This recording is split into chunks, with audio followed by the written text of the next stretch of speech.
It was like they were the two. That was it. Just comfort zone. This is where we go. This is where we like. This is what the little chalet that we stay at every time. I love the idea of your dad in Uganda for the first time. It's like, this is a long way from Mallorca. Welcome to the Bible in 1 Year podcast, brought to you by two Brits and a Bible. Do you like the idea of a casual yet meaningful chat about the Bible? A couple of mates, listen in. Something here could be good for you today. Today is day 221, covering Isaiah 54, 55, 56, 57 and 58. If you need a brief overview of those chapters, they are in the description. We could do a rock, paper, scissors if you want. Yeah, gone in. Okay. 3, 2, 1, go. Nice. Come on. There you go. You did it. You're just starting to slip away again. So Isaiah 54, 2 and 3. This is kind of, again, I've mentioned previously like notes that I've had in my Bible from years gone by. This was a note that was in there actually for my parents because, sorry, there's a little fruit fly just buzzing around my face. That's going to be fun, this episode. So this was sort of given to them a little bit. So my folks, my dad took on a trustee position at the charity that I ended up going to, which is huge because they went to Uganda, they went to Africa. My parents, when I grew up, they would take holidays. We're incredibly fortunate to have taken a bunch of really nice holidays growing up, don't get me wrong. But we'd go to France or we'd go to Spain. It was like they were the two, that was it. Just comfort zone, this is where we go, this is where we like, this is what the little chalet that we stay at every time. As I got older, I was like, can we go somewhere like every now and again a little bit different? And so we started going like we did Portugal, Mallorca. I sound like such a pretentious little prick. But the fact that my folks actually went to Africa is astounding to me. But this whole thing about enlarging the place of your tent, stretch your curtains wide, lengthen your cords, strengthen your stakes, all that kind of thing was for them. But now I was looking back at this, reading it, and like, if they hadn't had this, if they hadn't gone to Africa, they wouldn't have decided to take some of the youth from our church, which is how I ended up going there as one of the youth leaders, to meet Melody, like everything, basically, just out of a little Bible verse that was spoken to them. So it was pretty banging, really. Yeah, I love that. I was on 243 verse 3 more specifically rather than 2, but you will spread out to the right and to the left. Your descendants will dispossess nations and settle in their desolate cities. So just the Christians I've met, especially in America, tend to be very successful overall. Now, that doesn't mean prosperity gospel. We talk about this quite a bit on the channel. But a lot of Christians, when their views and their aims, I guess you'd say, are aligned with God's, then God often does bless them with quite a lot of success. So there is this kind of spreading out, metaphorically, of others that maybe aren't doing so well. So a Christian business quite often will do really well, whereas maybe someone who doesn't have that support from God, the most important support, might end up a desolate business or a desolate city, so to speak. So yeah, we've spent half the episode, a third of the episode on that. But I love the idea of your dad in Uganda for the first time. It's like, this is a long way from Mallorca.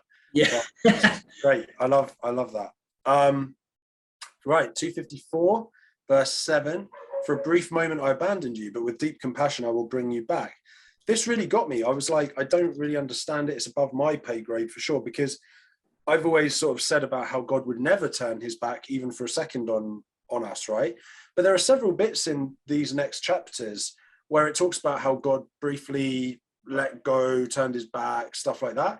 And it's like hard to understand whether that's meant metaphorically or whether maybe God does turn his back on someone who perpetually sins. I don't know.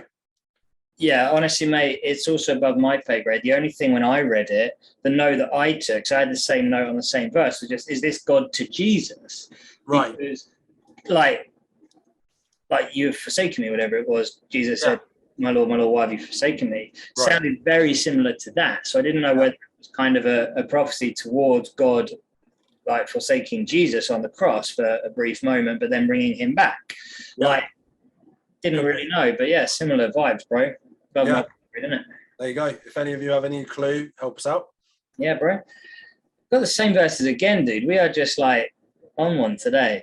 The thing that I got, what I loved that about this, it was 54. So Isaiah 54 in 16 and 17, but I read it 17 and 16. I read it sort of backwards because it's saying no weapon. If you read 17 and then 16, it says no weapon forged against you will prevail.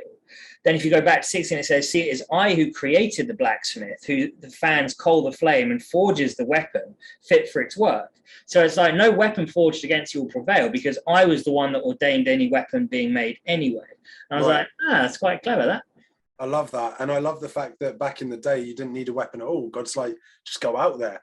I'll do the rest. And Yeah. what was it, like pots and pans or something? Clay jars. Clay jars. Yeah. Yeah, I love that. For me, that one was all about just as Christians, we will sometimes feel defeated, particularly by a culture that growingly is hostile towards us as Christians, right? And for our beliefs. But even if we feel that way, we're never truly beaten or beaten back even because God is with us. So, you know, we've said a bit about that before so that we can move swiftly on, I think. Indeed. So this is where for the first time in this episode, we're actually doing different verses. That's all a bit of fun. The bit that I took out here was the very beginning of Isaiah 55. And I actually ended up, I ended up preaching at a crusade in Uganda on this verse, which is the only time I think I've ever preached, and it was to people in Uganda. So I had a translator, which was kind of fun, kind of weird. But it was this whole concept of come, all you who are thirsty, come to the waters. You who have no money, come buy and eat. And it was these three things, come, buy and eat. And basically each one of those things requires buying.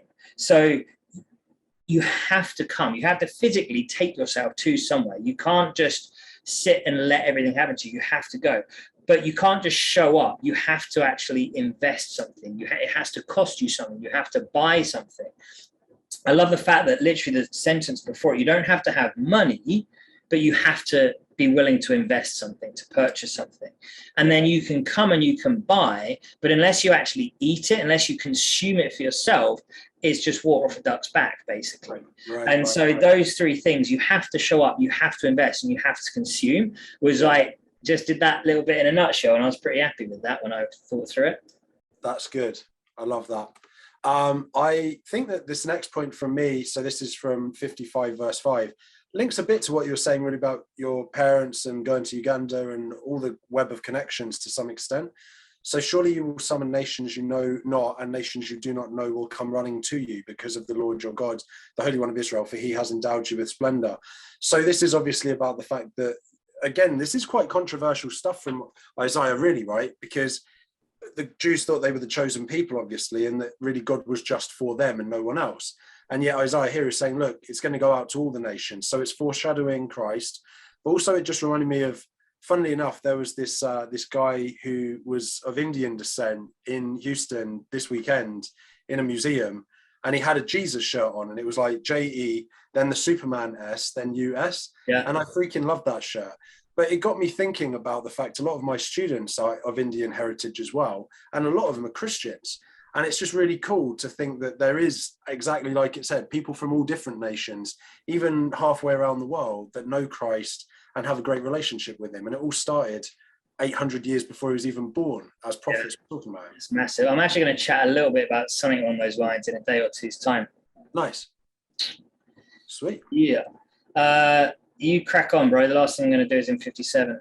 Okay, sweet. So just 55:10. I love the imagery of how God's blessing comes from heaven and goes down to the earth to water it in a similar way that rain and snow comes down and waters and nourishes. I thought that was a really cool simile for the English lesson. And the only other one I really liked, 57 verse 2, so just a touch before yours, those who walk uprightly enter into peace. They find rest as they lie in death. And it reminded me of this great author called Nabil Qureshi, who wrote Seeking Allah, Finding Jesus, and he died at 38 of cancer. And so a lot of people would be like, why would God allow that? It's because he, to me, I think was an upright person. He died young, but that's because, you know, he got peace sooner, sort of thing. So I thought that was kind of cool. No, that's cool. I love it. And just to clarify, that's upright in posture spiritually, not, you know, monkeys versus. Yeah. The final thing I had was in 57:11. It just says, is it not because I have long been silent that you do not fear me? And I just think there's so much truth in that. We don't hear God, therefore we think he's not there, therefore we forget about him, We can't do that.